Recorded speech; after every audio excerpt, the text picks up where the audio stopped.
I'm Jim Sacco, sports editor here at the News Virginian, and this is tough for me to admit, folks, but I'm here with the only person who probably knows more about Valley High School sports than I do. Wow. And that's like Michael Jordan admitting that, you know, maybe there's someone better than him out there. I have a hard time believing that. Joe, thanks for joining us, man. Thanks. It's good to see you.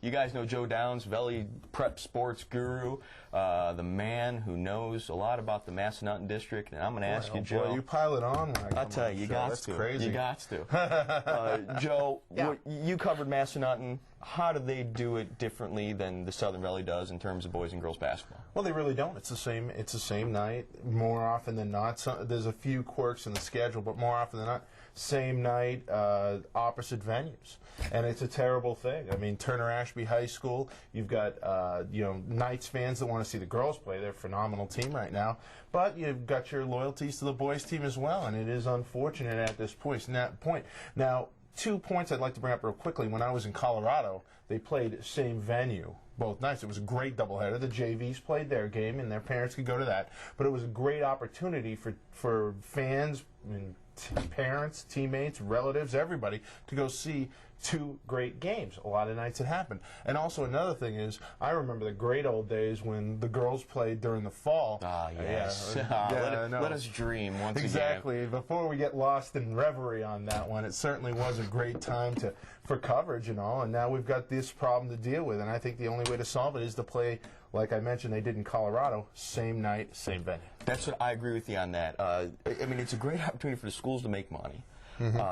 And plus, I mean, I can just see, like, Pack the Place night, Waynesboro, you know, R.E. Lee at Waynesboro, you know, 1,000 people in that sweatbox gym, you know, screaming their heads off. But one thing I've heard is that a lot of the girls are concerned about being the JV game. If the girls play at 5:30, are they the JV game? My feeling is not really. I mean, you're going to get your girls basketball fans there at 5:30.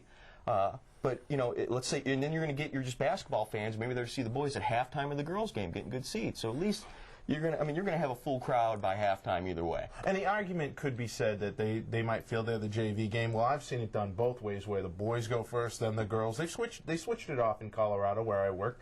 And another argument that could be made is, if you think you're the JV game, wait till you have the varsity boys playing, and then everybody clears out. Then you really feel bad. So I think there's really a no-loss situation. I think the girls, if they're the opening act, it really works for them anyway. I agree, and I think in college, Division II colleges, what they tend to do also is they do that. They'll play the girls' game early, boys' game at night, and what you see is small colleges, you know, with huge crowds. And I think these high school kids deserve the one opportunity for those 4 wistful years when they, you know, what they do means something.